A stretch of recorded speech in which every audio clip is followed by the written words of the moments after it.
is Terry Bradshaw, quarterback, Pittsburgh Steelers. It's 7:15. There's a new home run champion of all time, and it's Henry Aaron. This is baseball, Major League Baseball. And this is ABC's Monday Night Baseball, live from Fenway Park in Boston, Massachusetts. Looking. He's under the gun. He's flat. He throws. It is.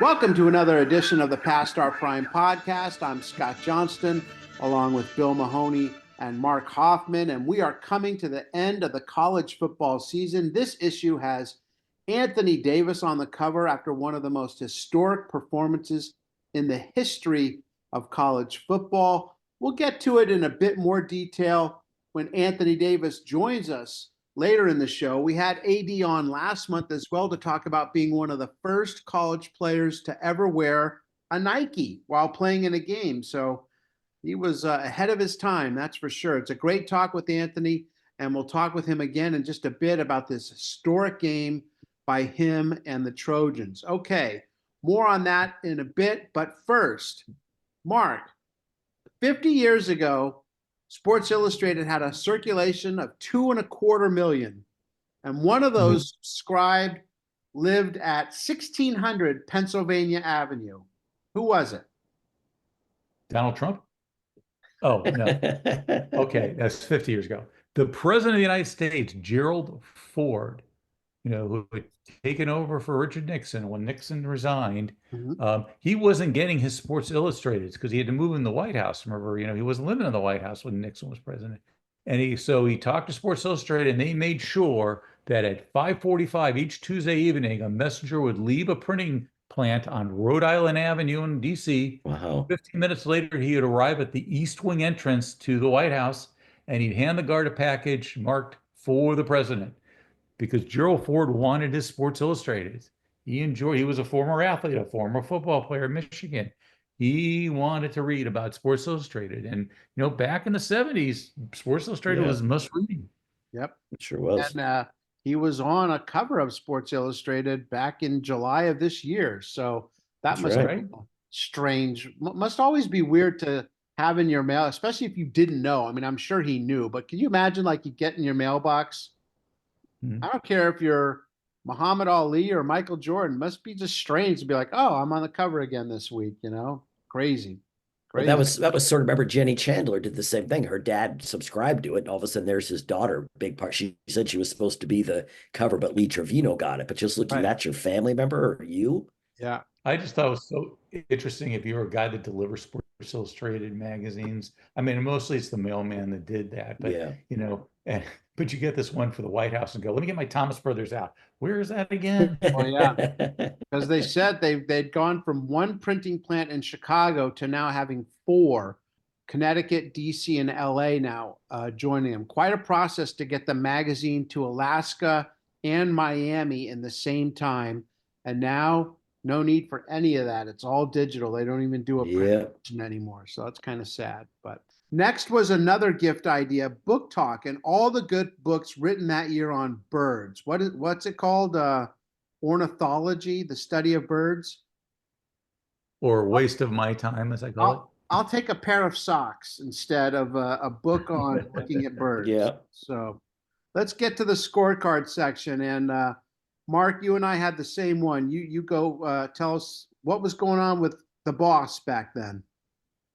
Well, George Steinbrenner, was getting suspended 2 years by Bowie Kuhn because of some illegal contributions to Richard Nixon's fund and stuff like that. And he ended up only serving 9 months. He was back in 1976, but it was a big deal then. I mean, people were wondering, was Bowie Kuhn overstepping his bounds? Would Steinbrenner ever be able to technically come back? What would happen? But almost the whole thing with Steinbrenner is he was never a lightning rod for controversy. He was such a, No. good looking guy. Always behind But, the scenes. You hardly knew he was Yes. there. Yep. But everyone knows the story. He bought the Yankees in 1973 from CBS in one of CBS's shrewd business moves, one of the greatest business moves they've ever made as a company, for $10 million. Mm. What are the Yankees worth now? How many Ooh. billion? Yeah, 5 billion, 6 billion, more. I don't know. For 10 million. Dang. And like always, it wasn't necessarily what he did with Nixon that got him in trouble.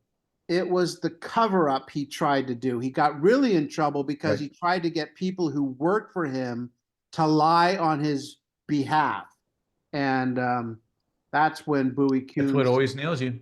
Attempting to influence employees to behave dishonestly is the kind of misconduct which, if ignored by baseball, would undermine the public's confidence in our game. And that was really the commissioner of all the sports back then was always looking out for the integrity of the game. That was like their number one stated goal always. I'm not sure that's the number one goal anymore now that they have, DraftKings and all those things involved with the sport. But back then that was a big deal. So, Bill, what do you got? Well, okay. 76er general manager Pat Williams came up with a great gig for halftime. He brought in Chick the singing pig. Chick was accompanied by 3 fellow porkers and a trio of hens. Chick, they said, did quite well, skidding successfully down a 10-foot slide. But when it came time to croon, all he could do was an occasional bellow delivered in a flat oink. And we all know flat oinks. I'm not taking that. You guys aren't taking that either, especially when you pay to see a basketball game. Well, the act started to bomb. It just went downhill. But it got worse when one of the backups turned critic relieved himself at center court. Nothing like crapping on the court. They said that was the high water mark. Before the Barnyard Review was herded off to a just reward, it got a roasting. The fans booed the pig, and that's exactly what the headline said. Knicks whip 76ers, pig booed. Man, can't even poop on the court. He came out and did his stuff. Poor Chick. Turned into bacon real quick. Yes, exactly. What's the most disgusting thing? I think he was a ham, to be honest with you. What's that? What's the most disgusting thing you've ever seen in a live sporting event?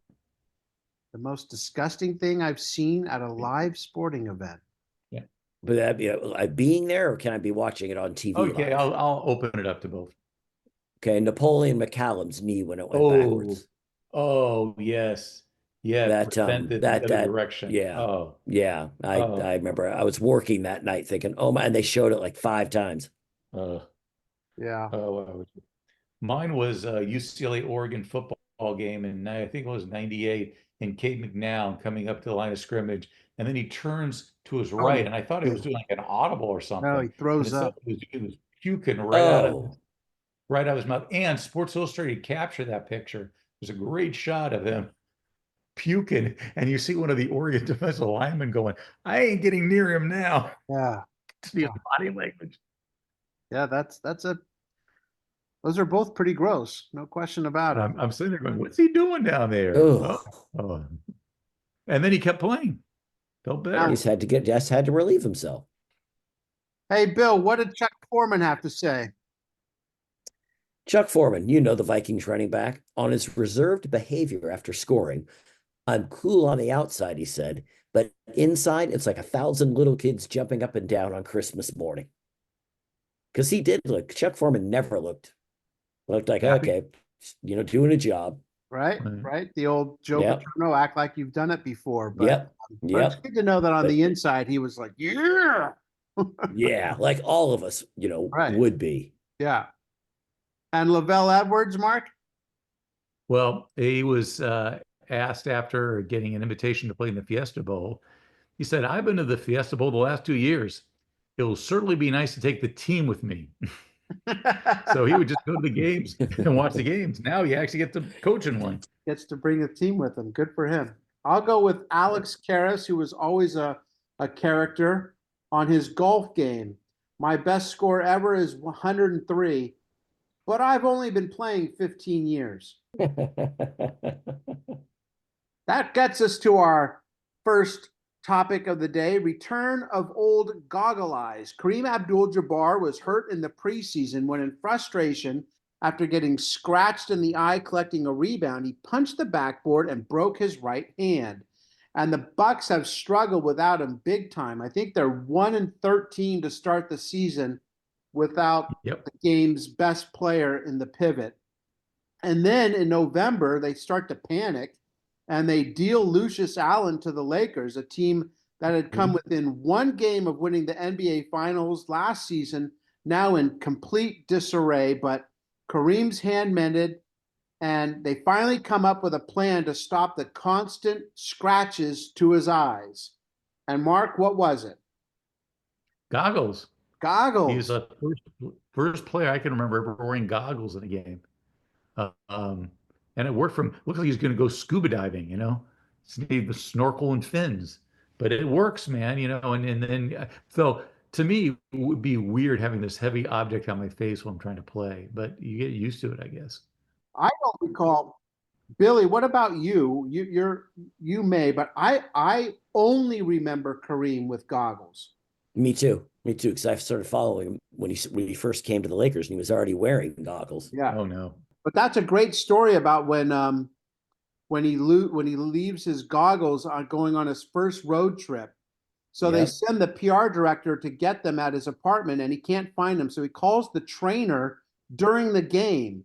Is this a joke? We're playing a game, says the trainer after being called to the phone. Hell no, said Steinmiller. It's me. I'm in Kareem's apartment. Hey, does he have any dogs in here? Has anything bit you? No. Then there aren't any dogs. What's up? Steinmiller says he couldn't find the goggles, so the trainer yells down, "Hey, Kareem, where did you leave the goggles?"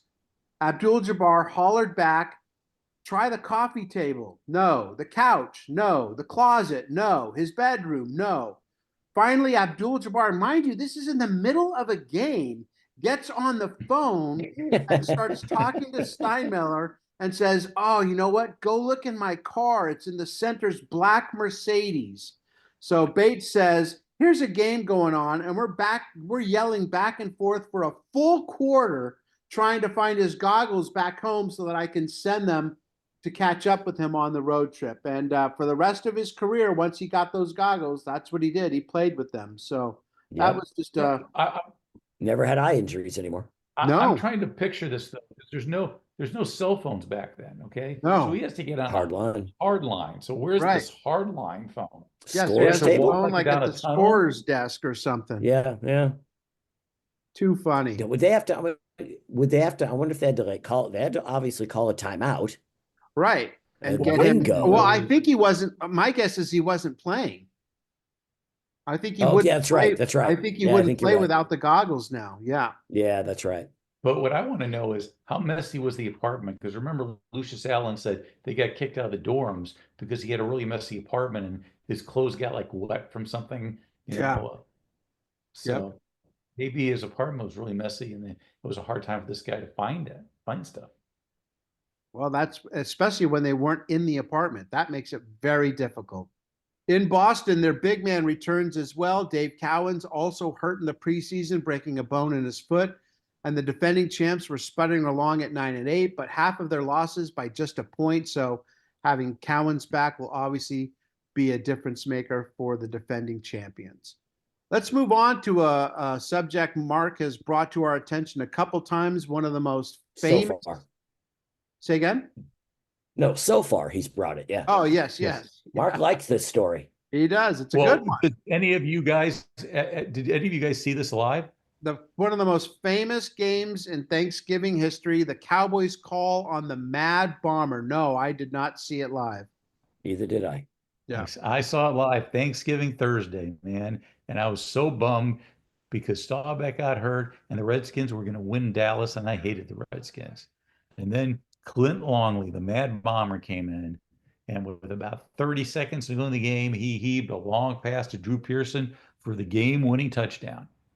And that was the highlight of Clint Longley's career. Right, but it sure was. But the funny thing was, so Staubach gets hurt. They're down 16-3, and they had just traded Craig Morton a couple weeks earlier. So the backup is this 22-year-old Clint Longley, and he comes in. He throws throws a touchdown pass to Billy Joe Dupree, leads them on another drive, and they go up 17-16. And that right there would be like, hey, good little showing by this guy, but. The Redskins score a touchdown to retake the lead, 23-17, and they line up for a 24-yard field goal that would have iced the game, except rookie D-end Ed Too-Tall Jones blocks the kick with 5 minutes left to play. Dallas ball, but a long completion from Longley to Drew Pearson. He fumbles it. Redskins recover. Once again, game over, right? Nope. Dallas holds. Skins punt. Dallas gets the ball back with 1:45 to play, no timeouts. 4th and 6. Longley connects with Bob Hayes for a first down. And then, yes, like you said, Mark, with 35 seconds left, he throws a perfectly placed pass. Drew Pearson beats 2 guys and catches it in stride going into the end zone. Cowboys win a thriller 24-23. So I thought, reading the story, that he came off the bench like with a minute to go, Cowboys down 1 score, and he heaves up and I'm like, you know what? That's a great story, but anyone could throw a ball 50 yards if you're in the NFL. But he actually played like a whole almost second half and really led the team to a victory. It wasn't just that long miracle play. So I love learning about these historical games and going in depth and seeing Billy Joe Dupree and these other guys that had such long careers with the Cowboys play a part in it. I'm trying to remember because I'm looking at the actual touchdown here, and he just heaved it. And what happened was the Redskins defensive back misjudged it. He thought the ball was underthrown because Pearson had kind of stopped around the 10. And then all of a sudden he realized, oh, it's overthrown, and Pearson kept going and he couldn't catch up for the touchdown. But I can't remember if Longley was this. You don't see quarterbacks do this again. Quarterbacks used to do this in the 60s and even the 70s. They would take the snap and they would back up like straight, like walking backwards.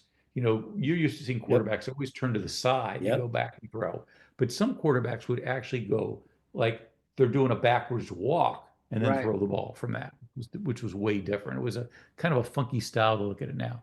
But I mean, just weird enough to think that back then, in an obvious passing situation, I mean, like obvious, not even like we might run the ball. They're definitely going to throw the ball, and they'd still line up under center. The Cowboys were the first team to do shotgun for years and years. They did it before anyone else did. And now, they basic college football. I don't know if anyone lines up under center. Well, the shotgun was popular in the old days of football, but then it would disappear. Yeah. And then in 1975, the first game of the season was the Rams at Cowboys, and the Cowboys didn't miss the playoffs the year before, and they weren't supposed to be that good this year. In fact, they got blown out by an exhibition game. But Landry introduced the shotgun in that season opening game, and it caught the Rams by surprise, and the Cowboys pulled off the upset in that first game, and then it became a part of their offense, and then other teams started adapting it. But not for a while. Not for a while. And the other thing the Cowboys used to do, do you remember that thing the line used to do? Yeah, the flex. They'd stand up and then that little flex thing. Yeah. They were the only ones doing that for a long time, too. Yeah. Yep. Weird ending for Longley in Dallas. 2 years later, in August of 76, the story goes that in practice, Drew Pearson ran a route and Longley said he ran it incorrectly. Staubach intervened and defended Pearson. 2 days later, out of nowhere, Longley sucker punched Roger and drilled him in the face. Longley was then traded to the Chargers, and by 1977, he was out of football. Yeah. The lesson there, don't punch the face of the franchise. Yep. Boy. I mean, of all people to punch, like in the, Staubach, universally beloved by fans, teammates, everybody, it's just a strange story to think that he would even just nowadays. right. Yeah. Crazy. Crazy. I was going to say, he was traded to San Diego. The 2 draft picks from the Chargers and 2 others were traded to Seattle so the Cowboys could draft Tony Dorsett. So in a sense, Clinton Longley turned into Tony Dorsett. Not bad. That's Not a good bad. return. Hey, Billy, Board and Vroom on the big ones. Let's talk a little surfing. Yeah, they were just the big deal about this story was the waves were 35 feet high, and no one had ever ridden a wave that big. But Reno Abilera did it. He rode a 30-foot wave to actually win the whatever event they were at. But the thing is, there's a movie that came out a year or so ago. It's called Riding the 100-Foot Wave. So obviously in 50 years, it's gone from these guys saying, looking at a 30-foot wave scared the bejesus out of me, to now guys go to a place, I think it's in Portugal, and try to ride waves that are 80 to 100 feet. That is, I mean, but you just think of just go to a building, a 3-story building, and think that's a wave in the ocean that you're going to actually ride. But man, that just sounds unbelievally scary to me. Yeah. Yeah. Because even if you ride it, you go, have you ever gone to Duke's, like, in Malibu, and they have all the old surfboards there, and like the real old time ones, like from the early 1900s, or even the 40s, these long boards, really long, and how they were able to surf with a board that long, it's just crazy. And now the boards are, a lot of them are shorter, but I don't know the speed you get going down. If you've ever watched the surf videos and they're coming down the face of that wave, they are going unbelievably fast. Yeah. I mean, just out of control. So the fact that he rode a 30-foot wave 50 years ago was just, I mean, people were in awe. And he even said, he goes, I was scared. If you took all the waves and surfed competitively in California for 20 years, on the East Coast for 5, they wouldn't add up to what he saw that day. Just unbelievably big. All right, now our cover story, that California earthquake. USC is down 24-0 at home to Notre Dame. And then the most remarkable 16 minutes and 31 seconds in football history. Total domination, 49 points in just over 1/4 of action. And keep in mind, Notre Dame is the defending national champions. So just an all-time performance by USC. Just before the first half ends, Pat Haden connects with the SI cover man Anthony Davis for a touchdown, but even then they missed the extra point. So Irish up 24-6 at the half. And then what happens next is basically unbelievable, Billy. Yeah, Anthony Davis goes 100 yards on the kickoff return, makes it 24-12. The 2-point conversion did fail on that. They get the ball back. Anthony Davis, a 6-yard run, kicked the extra point. It's now 24-19 Notre Dame. Got to be getting nervous. Then another 4-yard run by Anthony Davis. He gets a 2-point conversion as well. USC up 27-24. Then J.K. McKay time. Gets a pass from Pat Haden and then takes another pass from Pat Haden. It's 41-24 USC in the third quarter. 35 points for USC in the third quarter. They had a couple more in the fourth quarter. They get a Sheldon Diggs gets a 16-yard pass from Haden, making it 48-24. And just to cap it off, the defense has to do something. Charles Phillips goes 58 yards on an interception return, 55-24. So 49 points in just over 17 minutes. And that's 49 points in the third and fourth quarter combined. Unbelievable. I watched this game on television Saturday. Wow. I was in Palm Springs, and when it was 24-0, I remember they settled for a field goal on one of their drives. And I'm looking at my friend Mark, another friend named Mark, and said, wow, let's go do something else. This game's a blowout. But then we kept watching it, and just, scoring at the end of the first half was something. But when they got that kick return to start the quarter, you just felt the whole momentum change. And then Notre Dame kept shooting themselves in the foot. And I've never seen a game flip the way it did. Had this been played in South Bend, I don't know if this could have happened, but I think the crowd just fed into it, and it just kept snowballing. Well, you think about it though, they get the kick blocked at the end of the second quarter going into the half. So Notre Dame still has that momentum. Like, yeah, they got a touchdown, but hey, we blocked the kick. And then they just come out, just get steamrolled. We're talking with USC all-time great Anthony Davis on the Past Our Prime podcast. And Anthony, I was reading about that 17 minutes, and it almost reads as fictional. Like you can't score 49 points in 17 minutes. I believe you scored 26 of them. It's comical almost. Yeah, I mean, that's comical, outer space, video game type of thing.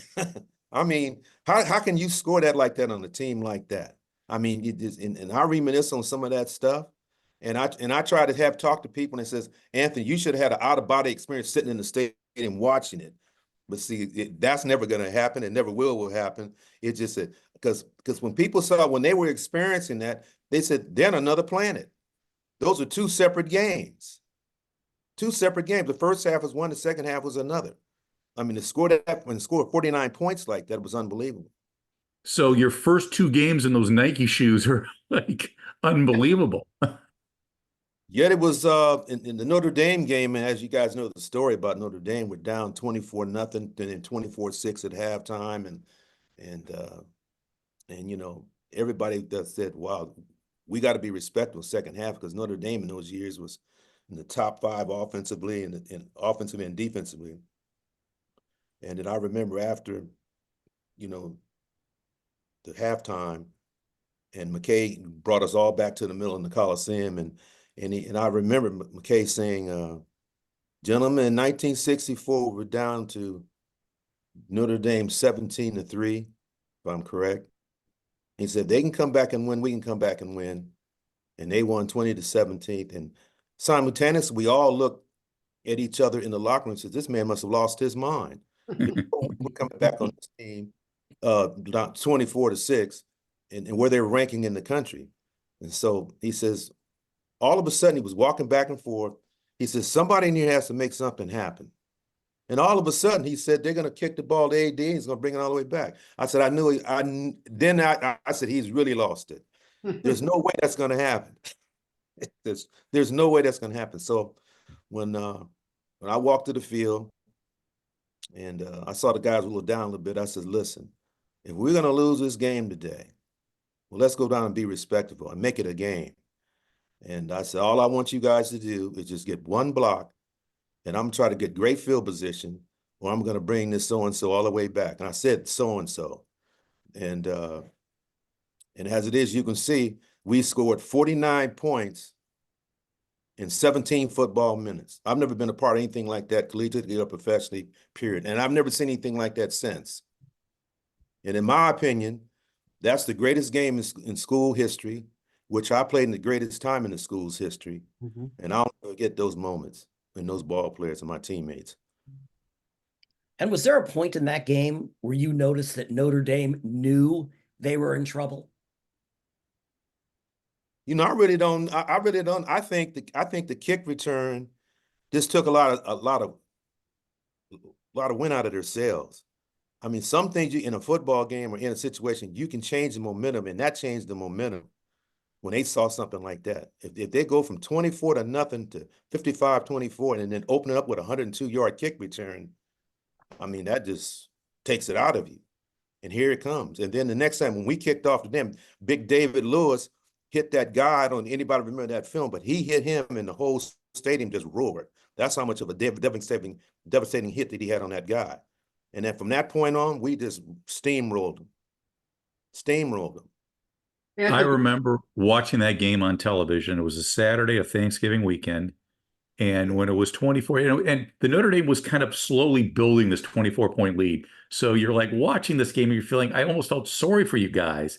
And then you score at the end of the half. I'm going, okay, maybe. And then the kickoff return, it's almost like you broke their spirit at some point there. And maybe it was the kickoff return. Well, if that didn't break them, I mean, everything else did, because of a combination of everything. I mean, that was a start. I mean, because that was my second score before the half, and then in the beginning of the second half, and that had to break their spirit. I mean, I talked to the late Mike Fanning, we became teammates at the Rams, and when he saw me, he says, "God, I'm glad." I said, "We're on the same team now, Mike." And I asked him, I said, "What happened to you guys in the second half of that game in 1974?"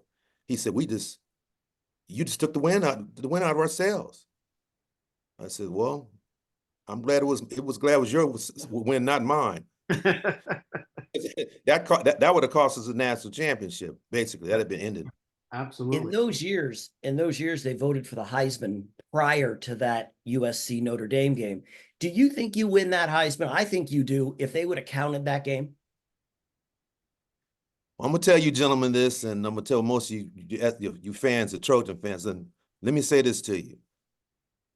In the combination of my career of rushing all-purpose yards, after that game, our kick return team set all the Pac-8 records and the NCAA record kickoff return. And after that game, I had my all-purpose yards were better than Griffin's. So they credit me for how they vote for the Heisman Trophy now. Mm-hmm. If they'd have waited till after that game, I believe I win that trophy. You win that game, Anthony, and you're on the cover of Sports Illustrated for the third time. What was that like back in the day when Sports Illustrated was the biggest thing in sports, and there you are on the cover of it? Well, that was amazing. When that cover came out, it was a fold-out cover. I understand that Sports Illustrated, that's the only fold-out cover they've ever had. And I was a fold-out cover. And for me to be on there, that young guy with that Nike shoe on there, and that's another thing that really just catapulted Nike too, was that shoe. And that shoe was on the cover. And I remember talking to guys like Ronnie Lott, and years later, he says, "Man, when I was in junior high school, we were trying to get those shoes. We couldn't find them because there was no manufacturing. It was a handmade shoe." So the fact that me being the one with that shoe on the cover of Sports Illustrated, in those years, it was a worldwide cover. And so it wasn't like region the way it is now, but it was worldwide everywhere. I don't know how many covers I've signed over the years. It's got to be in the thousands. I don't know. But I tell you, that's a famous cover, a great cover. So you won 5 championships at USC, 2 in football, 3 in baseball. People don't realize what a good baseball player you were. Well, yes. I mean, I was the first 2. I mean, what Dion and Bo did, I could have done. So I was a top pick out of high school by the Baltimore Orioles. And when I came to SC, my intentions, because I knew I was going to be, because I was a third string guy, even though I was in high school, All-American and all that. But my emphasis was baseball. And when I went to SC, I pretty much think I was just going to play baseball and eventually come on out and sign professionally in baseball. Matter of fact, Baltimore they wanted me out of high school right away. Mm-hmm. And then I remember having a discussion with the late Rod Dato, my coach, who coached me in baseball and gave me a lot of advice. He goes, "Tiger," he used that word a lot, Tiger. He says, "Tiger, I don't care what you did in a football field, but you being a switch hitter in baseball and playing all outfield position and your anchor position be center field." He said, "Your career is in baseball. I don't care what you did in football, the career is in baseball." And you know something? When I started getting nicked up in the pros and everything else, and then had a terrible pro career based on a lot of different crazy things. That's another story one day. I'll never forget, I was sitting in the locker room at Tampa Bay, and I'd hurt my shoulder a little bit, and I can hear his voice. And I can hear the scout from the Baltimore says, "You should have got to play baseball." and I realized I made a mistake then, but people don't realize that I played on 3 straight baseball teams, and I was on 3 of the 5 straight baseball teams at USC. That's never been done in history. To win the College World Series? Yeah. Won it 3 years. Yeah. I was part of the 70 to 74, 5 straight national title teams. I was on 3 of the 5 straight. When the Twins drafted you, was there ever a shot of thinking, I think I'm going to try the baseball thing? Something I thought about it when I was 28 years old. I said, I'm going to try to go back and play baseball. And and see if I can get a shot at the minor leagues. And I said, no, I just, just didn't have the desire to do it. But when the Twins had me, and I thought about that. And then it was a schoolmate of mine. It was a school friend of mine. His cousin grew up around the street when I was out of San Fernando. His name was Lyman Bostock. I'm sure you know. Yeah, sure do. Yeah. We would have been teammates if I'd have done all right and made it on up past AAA and stuff like that, but it didn't happen, And then, once when I ended up meeting Rod Crew down the road, I told him, he knew I was drafted by him. And I was looking forward to meeting all those guys, but it didn't happen. It wasn't in the cards, and I just moved on. Mhm. A lot of people don't know a lot of different things about that era. Yeah. Yeah. The 70 era, I'm going to say it again. The 70 era was the greatest era in school history and NC2A history. Any of you people, you naysayers or haters out there, if you want to challenge it, you can give me a call, and I'll give you a rundown. What was to you the biggest rivalry? Was it UCLA or was it Notre Dame for you? Well, for me, it was Notre Dame, due to the fact, all the historical factors of it and how the rivalry was started. And I've heard all the stories over the years from back in the 1920s and how the rivalry started from two women. I mean, and then, as a matter of fact, a guy gave me a compliment. He says, and he's a friend of mine. His name is Dan Mitchell. He's a Notre Dame alum diehard. He goes, and his son went to USC after that 74 game. He says, Anthony, you didn't score 11 touchdowns against those three Notre Dame teams. You scored 11 touchdowns against the legacy of Notre Dame. He said, that's what it means to me. I said, well, that's a nice compliment from a fighting Irish guy. They don't like me. I tell you, they don't like me. Hey, when I'm around a bunch of Notre Dame faithfuls, I tell you, when I walk in the presence of them, they look at me and it's like the devil's walking amongst them. I mean, it's like I'm a curse to them. I mean, I remember one year in 2004 with the push bush with Matt Leinart and Rick Bush, 2004. I walked on the stadium. I was walking in the stadium, and I was dressed in all black. I had a black cape on, and then when I turned around to the end zone fans, I never seen some fingers go up. And I said, well, these people takes this rivalry to another level, and I'll never forget those. But let me tell you something. For me to be able to play in that rivalry and to be noticed as one of those players in the rivalry that made a difference, that's an honor to me in itself. Just to be able to say I played in that rivalry. What does it mean to be a part of Tailback U? This is the history. So many great tailbacks at USC.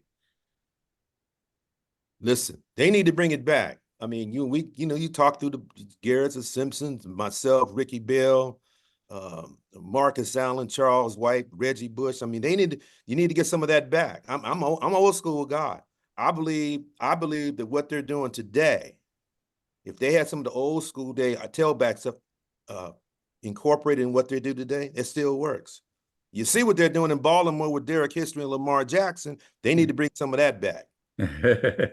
I miss seeing, the tailback position. I like to see a lot of that. That still works today. Student body right. Student body right, off tackle, up the middle. I mean, you can still do a lot of play action. You can do a lot of different things in current day football. But I don't know why they want to spread everybody out. You can spread everyone out, but sometimes you got to bunch them up and then play power football. Do you ever think about coaching AD? Because you still have the passion. You still have passion for football. First of all, I haven't had a call yet. I mean, I would love to help. I would love to help out in some kind of capacity. That'd be nice. But I haven't had any calls yet. Your personality is so great. Yeah. Have you done a lot of motivational speaking because of your personality? Yeah, I've done talks before. I was a communications major at USC, but I don't know if that means anything to you. But but I know I've always run my mouth, and I was a trash talker too.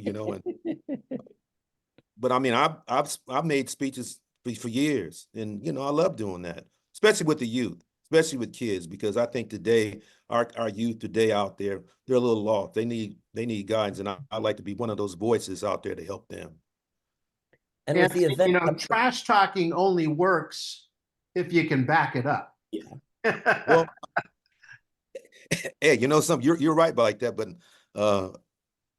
once a trash talker, win or lose, you go keep talking trash. But yeah, but it's better to win when you talk trash. You better back it up, because if not, you're gonna have a few extra bruises if you can't. How much do you enjoy mingling with the fans, and how much in awe are they of you? Well, listen, I'm one of these athletes of the past and to the present. I enjoy the public, because I always believe that if you don't have your public in tune, then you're nothing, because they make you. Those are the people that sit in the stadiums that watch you and come to look at you. And so, and when I clash with these people, I enjoy every bit of it. I talk to everyone, you know, especially the children, especially the kids. I never turn a child down at all. I'll never forget. I met this little girl, was 3 years old, and I was at the Coliseum. She's pulling on my pants, and she said, and she was very mature for her age. She says, AD, my mother says you can play football. I said, yes, I can. She shows me, she says, can I have your autograph? I said, oh, absolutely. And see, you know, and I've seen ball players, I've seen people just shun people away, push them away. You'll never see me do that, ever. I don't care what kind of mood I'm in. I'm gonna take time out for people in all walks of life. Do you have a special message when you talk to kids or just anyone in general? When I talk to children, I said, listen, life's not fair. Life is tough. But remember one thing, it's like a football game. Whenever you get knocked down, you got to get up. And when you get up, you got to get stronger. And every time you get knocked down, you got to get motivated to be better. That's my message. That's to anyone. Anthony, I know growing up, it wasn't the easiest for you. How much did sports impact your life in staying on the right path? Well, believe it or not, you know, I didn't have a good relationship with my father. And that's just the way my cards were dealt. And I was motivated because he was negative toward me. And so I put all my emphasis in sports. And when I found out I can hit a baseball as a switch hitter, and then I gravitated to that. And then when I found out I could play football, I said, I'm a dual athlete now. Those things gave me the foundation of what I do. That's my foundation. And when I got motivated by other people outside of my family life, that's what motivated me more. And then I emphasized, and I put my emphasis on sports. And then what it did, it resonated to the academic part of it. But do you ever look at yourself and realize how impressive that is? A lot of kids come from homes like you did, and they're good athletes, and sometimes they go the wrong route. You didn't. How did you have that internal fortitude to get to where you are and to keep going? Well, because when I did well on the football field, did well on the baseball field, that's what I hung on to. That generated my interest in everything else. If I could do that well, I can do everything else that well. Then I had he's passed on. I had a history teacher in high school by the name of Cockrell. He went to USC, and he used to emphasize that to me. You know, he was sort of that father outside of my house. I had somebody that I can grasp onto. If I had a problem, I can go to him. And that's pretty much what I do. And I tell kids, if you have somebody that you admire and you could linger to, that's what you do. And that's what I did. I stayed focused on that, and I stayed on stuff that was positive, because I knew what I was getting, and most of it was I was getting negativity. So sports, football and baseball equaled positive attitude with me, and that motivated me. And I put my whole world about it, and everything else outside of that was secondary. That was first, and everything else was secondary. And I don't know how I had it inside of me, coming out of a riddled environment I went to with crime and the drugs and stuff like that, which I stayed away from, because I don't want to be impaired about that. I want to be focused on my game. And that's what happened to me. And there's variations of different stories that are similar to mine, But that's what happened to me, and that's how I stayed focused. We're talking with the OG of 80s here in LA. There's an Anthony Davis currently playing in LA, but we're talking to the original. Anthony, we mentioned, you guys lose to Ohio State in the Rose Bowl the year prior. And then in 74, you come in second to Archie Griffin. So there's a little bit of revenge coming into this Rose Bowl at the end of the 74 season. How fulfilling was it for you guys to get that win? And what do you remember about that national championship team? Well, first of all, you're right. It was some animosity amongst the team, the fact that how we beat Notre Dame and how the records were all set and what we did, that I didn't win that trophy. Because you remember, they voted before that game even played, and no one had any idea what we were going to do. And if you'd have told those guys that I was going to score 4 touchdowns and have the stats that I had in that game, this is, well, there's no way that's going to happen. Well, it did. And then we outdistanced Ohio State, and particularly individually, in all-purpose yards, like I said earlier, and touchdowns and everything else. So, I mean, that's what changed the voting. They called, what the guy told me the other day, so they call that the Anthony Davis rule. Yeah. But that game, I remember Richard Wood, the middle linebacker, the leader of our defense. I mean, he was so hyped up. He wanted to kill everybody. And as you know, I got hurt in that game. I left the game with 70 yards rushing. I hurt my Pete Cusick. I'll never forget him. He's the one hitting me late on the sideline. I didn't play the rest of the game, but we had enough in us to beat them at 18-17, with the throw from Haden to Sheldon Diggs and to J.K. McKay. We had J.K. McKay on the show, and he talked about how he still was a cutout from that game, by the way, when he scored that touchdown. That was a great catch. I mean, him and Sheldon Diggs, they both made great catches. And Haden was playing a great game that day, too. And then, Alan Carter came and filled in for me. But, and I've always wondered what could have happened if I was healthy, but it didn't happen that way. But my teammates took the load, beat Ohio State, and we won that championship. There was some unique things about that year and that Rose Bowl that resonated with me. Of course, the success with the Nike shoe, how they pummeled and beat Ohio State at their own game, which was a primary running game, and then Richard Wood and the rest of these guys were on top of that. So overall, that SC team in 74 was one of the greatest teams. It was the most resilient because you lost that opening game to Arkansas. So did that make that season even more special because of the way it started? Oh, absolutely. I mean, as you remember, it was 1974, and we were back there against the Razorbacks, and I had the only score of the game. I mean, it was we were trying to get something happen. I don't know if any of you guys remember that. I don't know how old you guys are, but because I'm old as dirt. And I remember, Coach McKay and John Robinson, they just pretty much gave me leeway in how I ran that kickoff return team.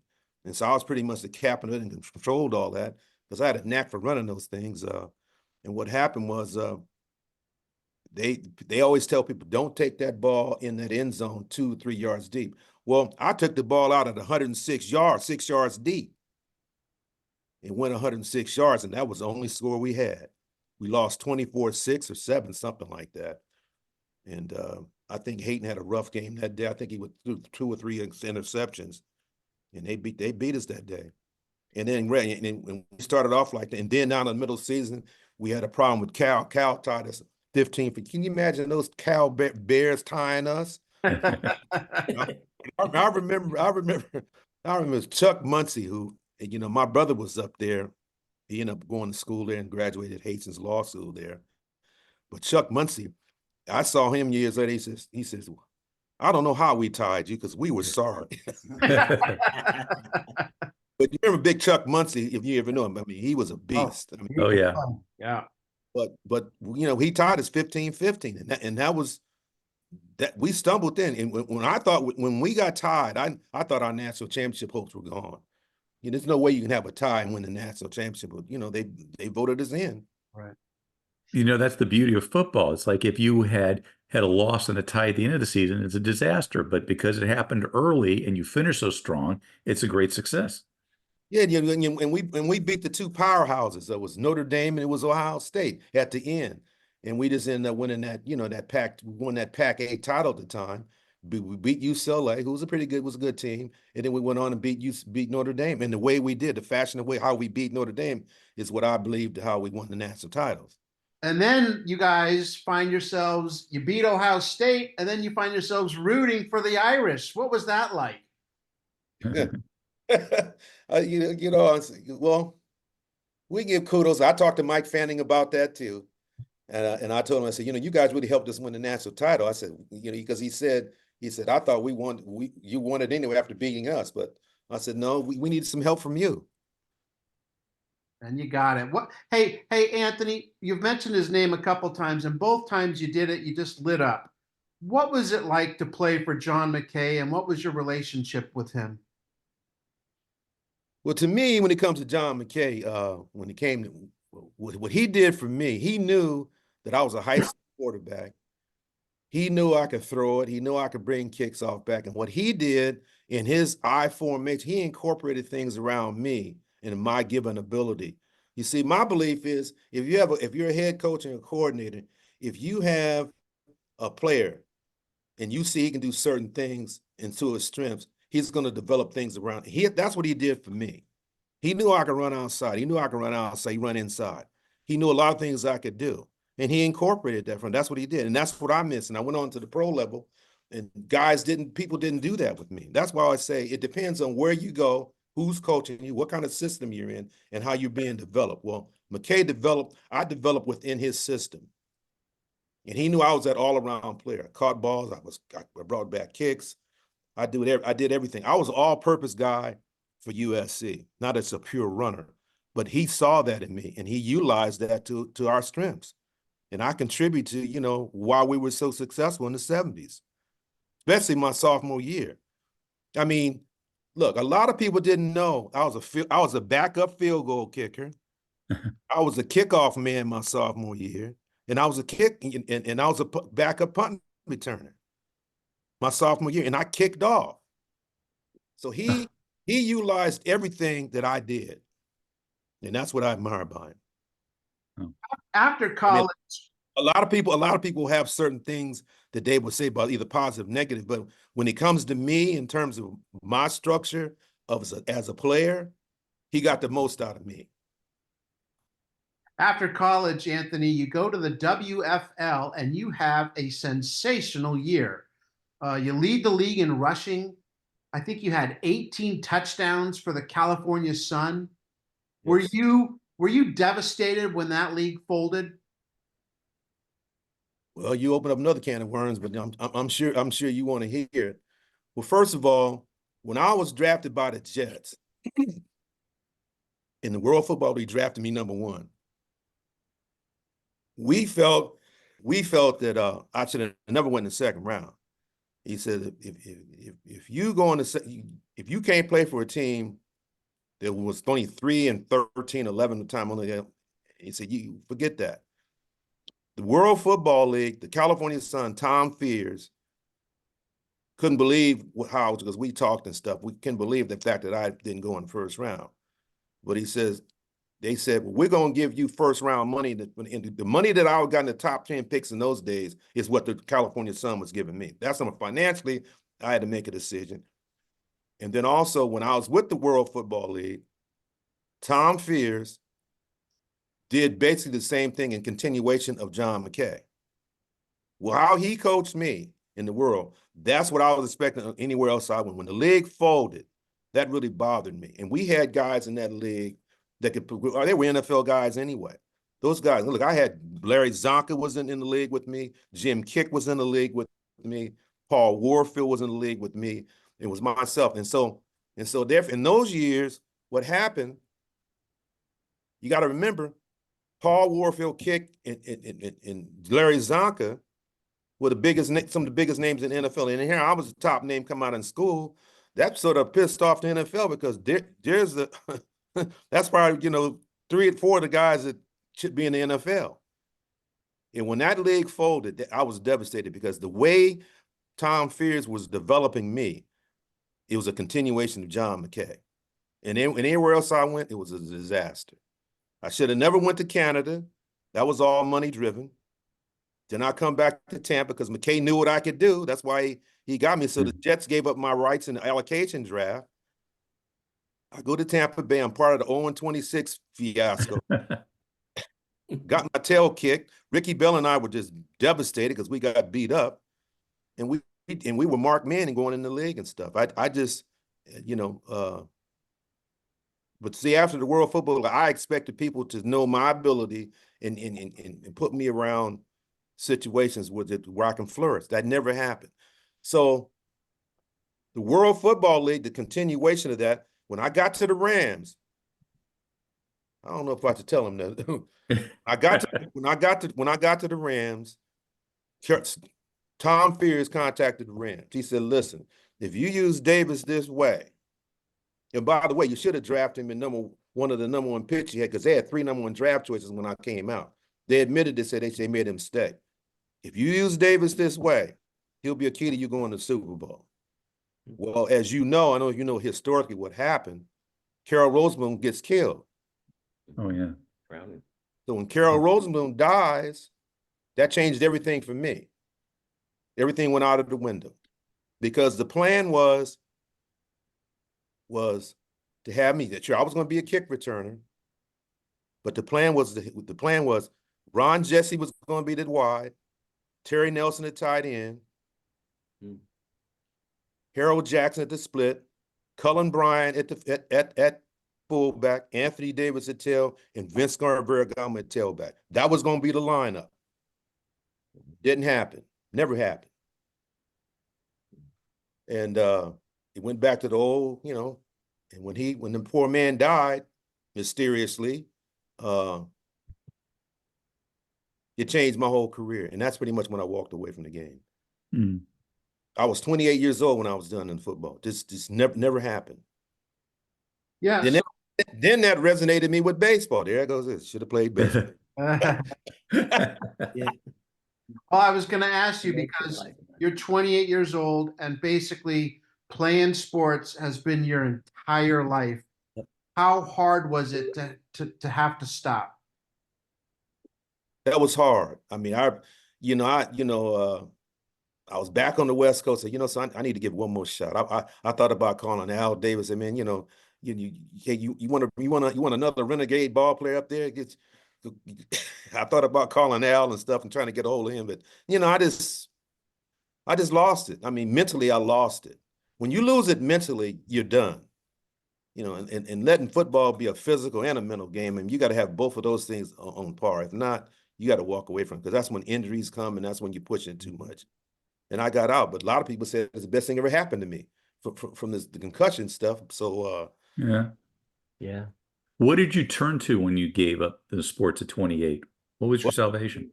Well, I dabbled in the film business, did some things, and it was okay. But I didn't find out that I lost interest in that too. That was a weird situation for me, so I just moved away from that. And then I ventured into the real estate business. I've been doing that on and off for years now. And then I do the public speaking. Real estate business in Southern California, that's a pretty good job to be in. Well, it's had their ups and downs, especially the 2008, 2009 crisis and stuff. But I'm still, plugging away at that. So we do a segment on the show. It's a trivia segment called 50-50. So you get a 50% chance of getting this right or wrong. And I asked the same question to J.K. McKay. So let's see if you get the answer that he got. True or false? The year after you left, a movie came out called 2 Minute Warning with Charlton Heston. It was about a sniper at the football championship game, but the NFL wouldn't give him the rights, so they couldn't call it the Super Bowl. True or false? They used video from a USC Stanford game and pretended that was the pro football championship game. That's true. Yeah, you got it. I co-starred in the movie. Is that right? What did you do? I was in the movie. I co-starred. My name was Eugene Brooker. I played the SWAT team leader with Charlton Heston as the police chief. And Joe Cap was in the movie.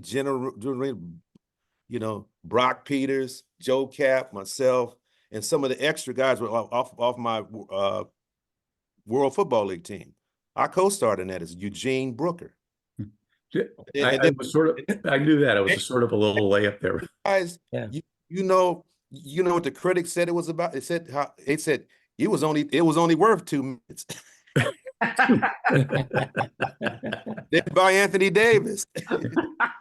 But did you ever consider maybe trying to follow what OJ did in terms of Towering Inferno and some of the movies he did and try to do what he get into that?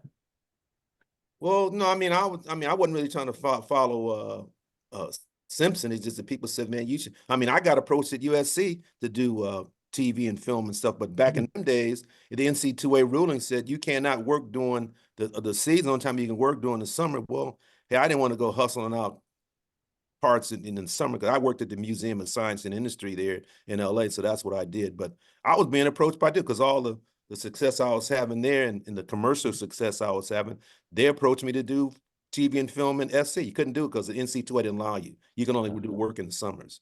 Now now you can do anything you want. There you have it, guys. One of the greatest films ever from one of the greatest running backs ever at USC. Maybe the greatest Trojan ever. Honestly, you could make that argument. 5 national championships, 2 in football, 3 in baseball.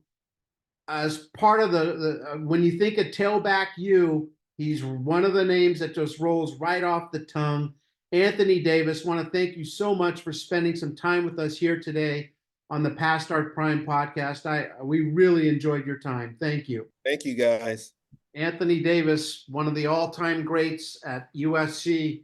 Great baseball player, great football player. He did it all. He's one of the greatest running backs they've ever had. I know like they put the Heisman stuff. They ought to put some up of guys like him that maybe didn't win the Heisman, but were just as good as the guys that did. He was amazing. Like they said, there's not too many guys. Jordan. They had Jordan rules. I didn't know they had Anthony Davis rules because he changed the Heisman Trophy thing based on voting early for Archie Griffin. Yep. Archie Griffin's the only guy to ever win the Heisman twice. Yep. That may not have been the case had they not voted so early. So, and one last thing, as far as Anthony Davis goes, this wasn't even hard to believe his best performance against ND. Mark, Irish fans probably don't hear the name Anthony Davis and have good thoughts because what happened 2 years earlier? Well, 2 years earlier, also at the Coliseum, ironically, Anthony Davis scores 6 touchdowns and USC beats Notre Dame 45-23.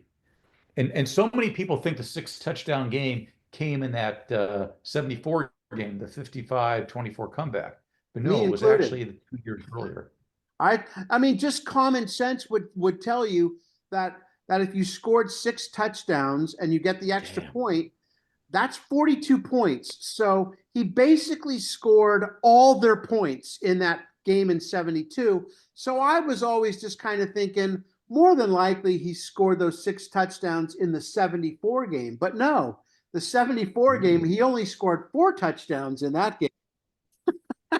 I think he ended up that game with a 2-point conversion. So he had 26 points in that game. Oh, man. Yeah, 11 career touchdowns against Notre Dame. All-time great for USC and part of the greatest 16 and a half minutes in football history. Anthony Davis. Wow. All right, let's talk a little Chicago Bears football. Chicago, the once and future Bears is the name of the article. The monsters of Midway aren't what they used to be, and that's in 1974. Since 74, they've won 1 championship, the 85 Bears, with the best defense I've ever seen assembled. But in 1921, they win their first NFL championship led by a 26-year-old player coach by the name of George Halas. Red Grange and Bronco Nagurski led the team with the Bears winning championships in 32 and 33. 6 years later, they won it again, the most lopsided championship ever, beating the Redskins 73-0. Most points 1946. ever scored in an NFL game. Yeah. Oh, is that right? Yeah. Yep. 1946, they win another NFL championship.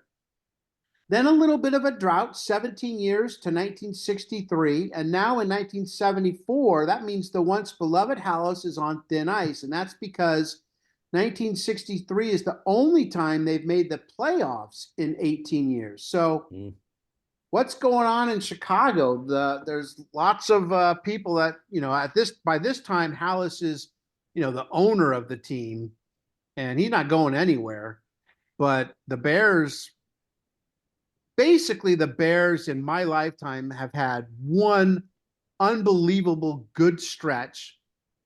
And other than that, since 1963, they've won one championship in 61 years. Yep. Well, if you look, I look back, it's from 1949 to 1979, the Bears won in double digits only 2 times. From 92 to 2024, Bears have won in double digits 6 times. This is not a good, I mean, they've had amazing players that have come through that organization. You can start with Walter Payton and Dick Butkus, but they're organizationally, they're just not good. Well, I remember in the movie Brian Song, where Brian Pickle never was seen in the that. hospital bed dying, and Gale Sayers comes to him, and they said let's dedicate this game to Brian Piccolo. And in typical Bears fashion, they lost the game. He even make a joke about it, on his hospital bed as he's dying. Aren't you supposed to win these games?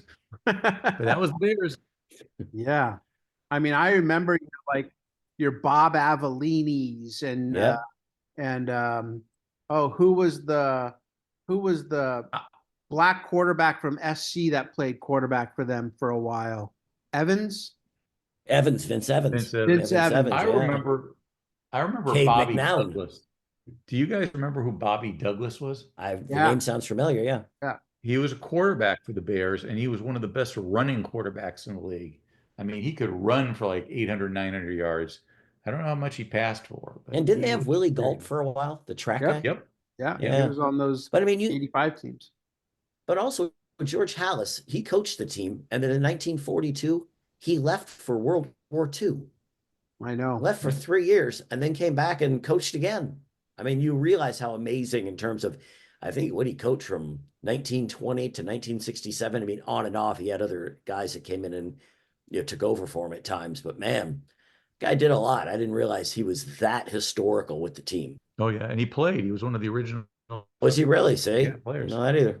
Yeah, played. They were theorizing why the drought, and one of the things that they were like, maybe Hallis is too old to run things. He's 79 at the time. He says, nope, he's just stretched too thin. An NFL team needs one man's attention to the exclusion of all else, he said. But several years ago, after I had retired again as head coach, I was named president of the National Conference of the NFL. Now that's a time-consuming position because I never believed a title should be honorary. So maybe he wasn't quite as focused. I don't think that was. Yeah. I think, what it comes down to is just, bad personnel decisions. Al Davis, we talked about last week, being a genius. Well, he was a genius until he wasn't anymore. And that was when they didn't win basically the last 25 years of his tenure with the Raiders. And did the game pass him by? I don't know. I mean, I think what happens is if you draft poorly for a long time, your organization is going to suffer the consequences of that. And that's probably what was going on here. Yeah, and you're a genius, like you said, as long as you have great players, you're a genius. I mean, Bill Belichick was a genius. Tom Brady left. All of a sudden they said, well, he's lost his touch. He's gotten older. No, he just doesn't have Tom Brady. Right. Yeah. And he was such a genius about that he waited until the 6th round to get Tom Brady, giving all of the 40 teams 5+ rounds to take him. I mean, that's right. That's right. He got lucky that he was there in the 6th round. They had no idea what they were getting. Nope. 1983, the only owner the team had ever known, George Hallis, died without seeing another title. So did not 2 end years happily. away, man. And I believe, like I know, Autry. right? The team, that the foundation of that team had been set by then. Yep, And Right, but it was like think, Gene Autry dying just before the Angels won a World Series. that's right. I think the House That's right. family still owns the Bears. Yeah, they I think did. you're right, and they still Ah. wear the patch on their sleeves too, Crazy. the George House patch. TV, radio, feast of college football. Ratings are down for both the NFL and college football. That's just unbelievable to hear. And there are a lot of theories as to why, too many games being one of them. Can you imagine? The ratings are down. There's just too much to watch. But that didn't seem to be an issue going forward. They didn't. It's not like they decreased the amount of games. What else was going on with college football? Oh, I like the fact they got new college reporters, college age reporters. Jim Lampley being one of those. You guys know Jim Lampley as an adult and former guy at CBS, but at that time he was just a young guy, and they said it was to bring fresh insights and dimensions to the show. But sometimes the reporters were insightful, sometimes they hit new dimensions and dullness. No, Lamps was great, and they did that. Yeah, And then he hosted that college football halftime show. he and did. Go through He all was the good. scores. It's not easy, and, No. and he did it so effortlessly. He was one of those kind of guys you didn't have to give him a script. He could just go off of his head and do stuff. Yeah, Or didn't you tell him, say he had just talk a about great A, B, memory? and C, and he'll do all three. Yeah. Yeah. Yeah, he But, you know that he could remember everything. I never met him, so he has that, because Mark said he would just come up to you and he'd remember your children and and have a good idea about everything about you. That's cool. The other thing they were theorizing, Billy, was that they needed to shake up the announcers, and we were introduced to a new guy who became probably the most well-known college football announcer ever. Yeah, Keith Jackson. Yep. I mean, when you read the article, you realize Keith Jackson was just a young guy coming up. But you look back down nowadays, and you're like, he's an icon. Keith Jackson, whoa, Nelly, just right. just amazing.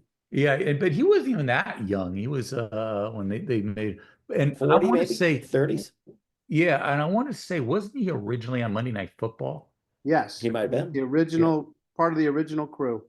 Right, of Monday Night Football. But I always remember him. It was covering a Georgia game, and it would always be Buck Bellew, the quarterback. The way he said Buck Bellew. He had a great voice, yeah. Beautiful Yeah. intonation. Let's go to college basketball. When picking the most preposterous mismatch, a fatso fighting the temptation of a chocolate bar is close to the top, writes Sports Illustrated. So love to go right after those the chubby, the portly guys, as we like to call them. But right behind Indiana versus Tennessee Tech. How bad is Tech?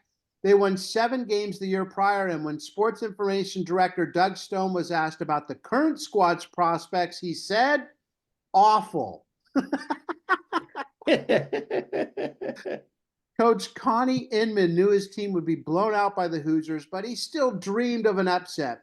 And Bobby Knight told them they would win. They didn't. Still, Knight wasn't taking any chances. Practices were closed as usual, and when the team suffered a rash of mistakes during one of them, Knight angrily kicked over a chair, punched an assistant coach in the back, and berated his players in a manner that would have caused less stoic young men to cry. At Knight's home on Thanksgiving, the team had roll call, performed calisthenics, sang Hail to the Chief, dined on bread and water, and conducted passing drills for dessert. So, God, what a really good times to play for Coach Knight. Yeah. Oh, yeah. And some of the best kids in the country went to him, so he had something going for him. I And the mean- Hoosiers only won by 53, so Right. They scored the game's first 12 points, and they win 113-60. So no upset for Tennessee Tech. And you just wonder, I mean, it had to be back then that Knight was recruiting the parents, right? Your son's going to come here. Yep. He's going to get an education. He's going to get discipline. I just can't imagine 17, 18-year-old kids going, yeah, that's who I want to go play for. It had to be parents that were like, you're going to Indiana. That's the only way I can imagine it. It's just a different world nowadays because that would not, obviously, it didn't play. Well, No, you It can't just get away wouldn't with play it if you're nowadays. not winning. No. And also, nowadays, it wouldn't get away with it either way. There's too many cameras and too many people that are, trying to find out about you. Bill, what else in college basketball? You had an interesting story you wanted to share. Yeah, the first girl, she had little blonde hair, Cindy Meserve, at the Pratt Institute. She became the first woman ever to play NCAA basketball. She was an 18-year-old freshman, put in a minute 45 of playing time, and handled the ball twice. First time she passed off. The other time she was pushed to the floor, guarded closely by one of the players of Baruch College, and she didn't take any shots. But the guy she was guarding did sink a 15-footer against her. He also out-scrambled her for a loose ball and out-leaped her on a jump ball. He said his name was Louis Bias. He said, I just hope she doesn't have a big boyfriend waiting outside for me. So, Cindy Meserve, first woman ever to play college basketball. College football, the Iron Bowl, one of the games Billy has on his bucket list. Bama and Auburn. Yes. How Yep. bad is the Badmouth Bowl? When Crimson Tide QB Richard Todd returned home, some of his high school teachers wouldn't speak to him. If you live in Alabama, says Kenny Stabler, now of the Oakland Raiders and former Alabama quarterback, you have to live with Auburn people all year long. So you dish it out when you win because you're going to have to listen to it when you lose. And I don't just mean for a week after the game, I mean until the next one. So there's a lot of trash talking going on between those two schools. And so winning wasn't just a good thing. It was almost trying to survive because you didn't want to hear all the stuff they were going to say to you for the next coming year. I'm sure it still is. I would think it's still the same thing. Probably a little less when it's so one-sided the way it has been, the last 15, 20 years. But Bama wins the game 17-13 50 years ago. Auburn's headed to the Gator Bowl to play Texas, while Bear Bryant's Tide will go to the Orange Bowl to take on Notre Dame. With a win, they get the national championship. Doesn't end well for Bama. I'll just put it there. Hey, Mark, hatching up a new fishery. This one's for you already. Are you ready? Yes. I'm not taking the bait on this one. Ha, ha, ha, ha, ha, ha, ha. You got me hook, line, and sinker with that. There we go. Perfect. Onward but downward. Emil Griffith is a 5-time world champion, and at 36, he just fought for the 99th time. 25 of them main events at Madison Square Garden. Unfortunately, his career was marred by a tragic fight in 1962 against Bernie Perret. The Cuban Perret was the welterweight champion and kept calling Griffith a homosexual before the fight and during, enraging Griffith. In the 12th round, Griffith trapped Perret on the ropes and battered him unmercifully. Perret could not protect himself, and referee Ruby Goldstein did not stop the fight. When at last he stepped between the fighters, Perret slumped to the canvas, bleeding from the ears.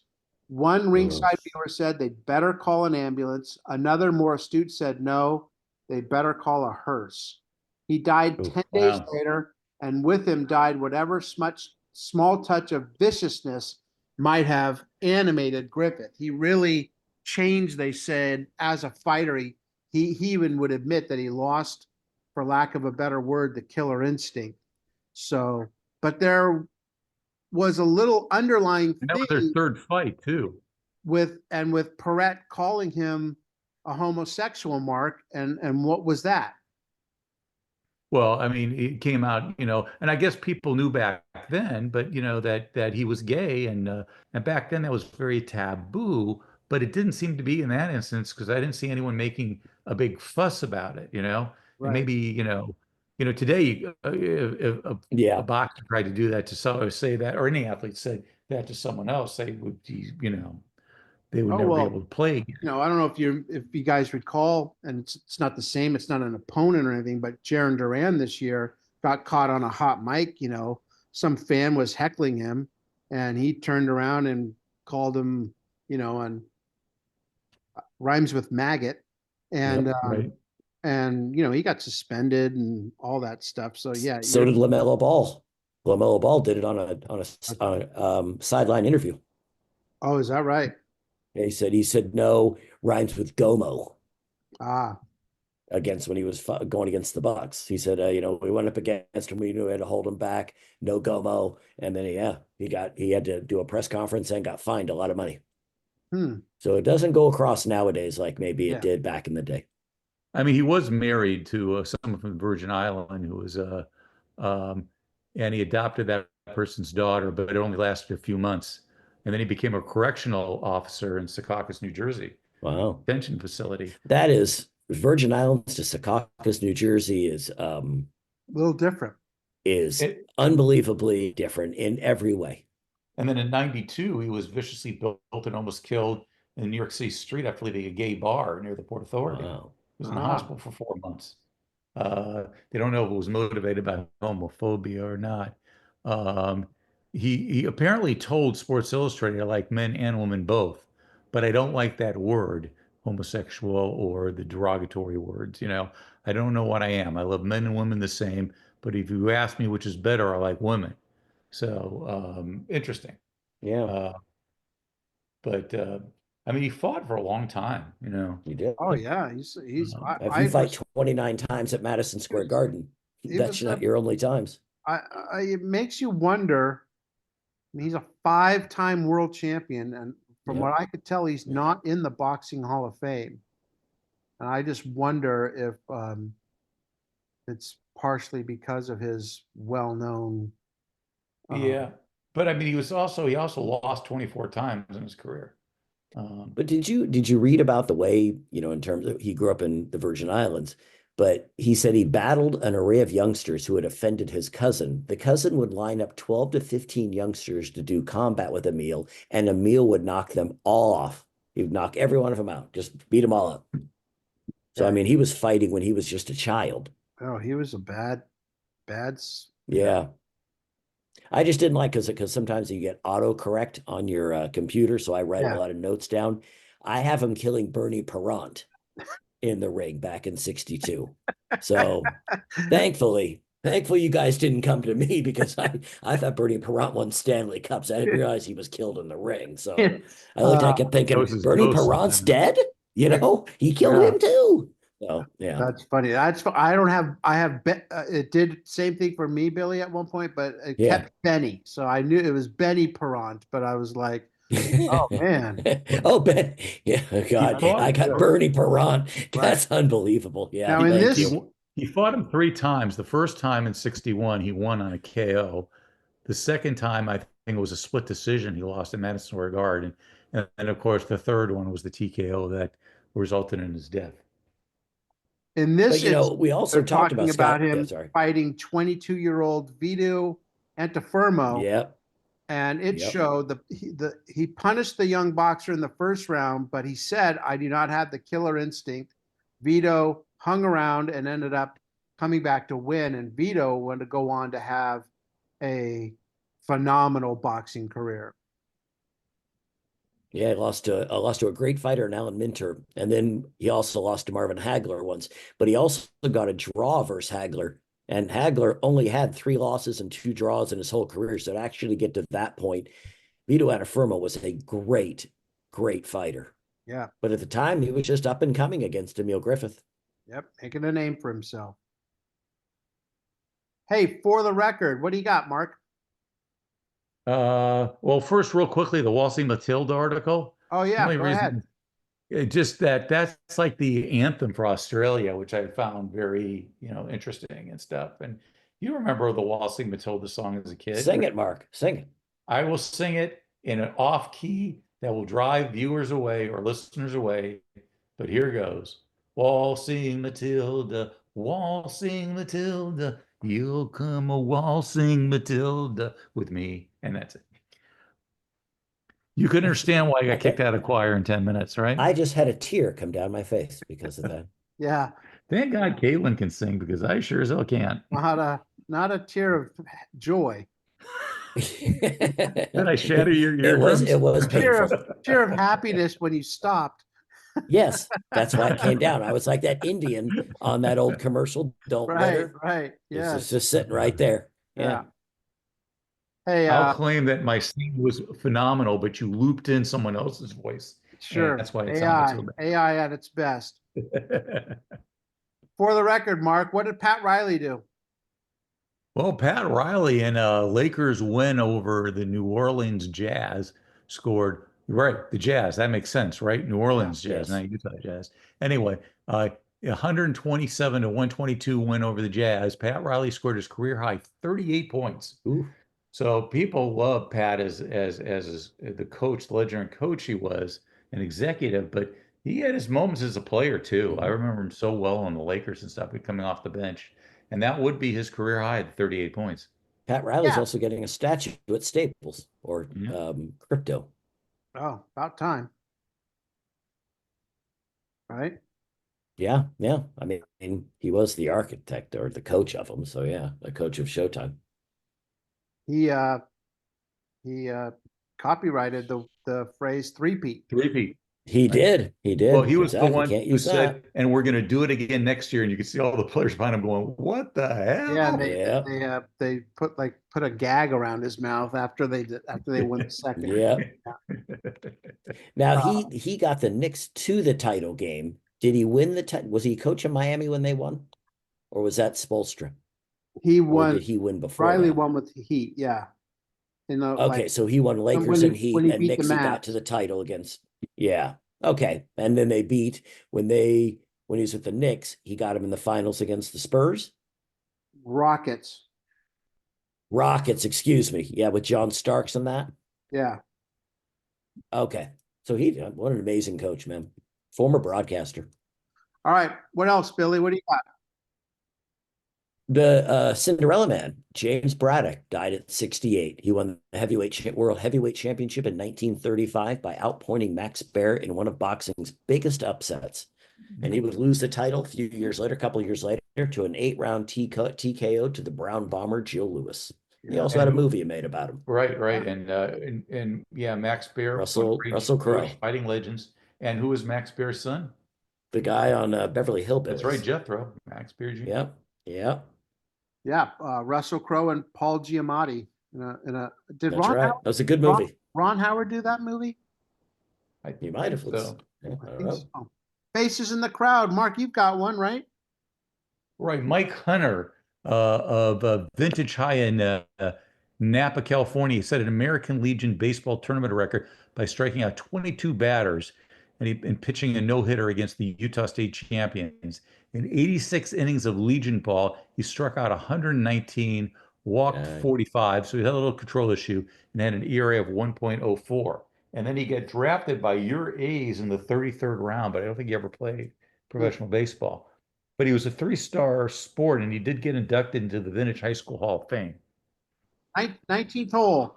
One of the treasure rewards of my lifelong association with professional football players has been the mutual sharing of friendship and respect with many hundreds of giant players. Apparently, Steve Wright does not count himself in this number. If so, I am sorry, but I would not trade their friendship for his, even if I could. Every man wants to be proud of his family. I am particularly proud of the maturity with which my sons have conducted themselves in their contact with football games and football players. This is an attribute which few, if any, of Steve Wright's many former coaches ever found in him.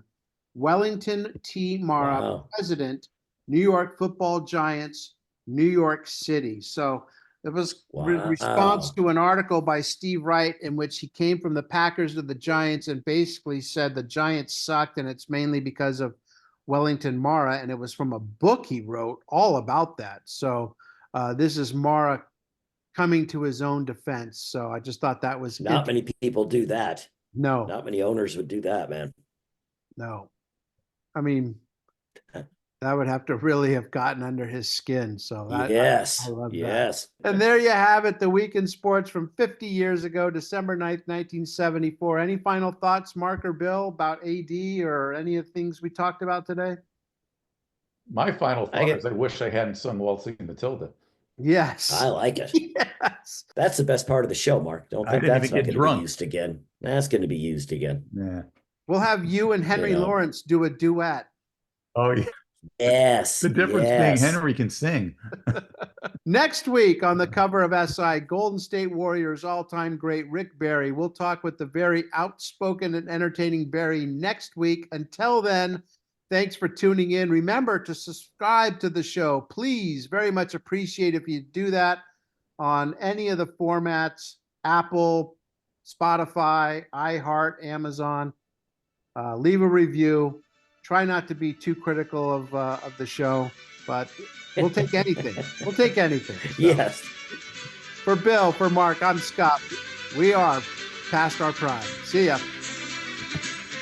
Waltzing Matilda, waltzing Matilda. And fade out.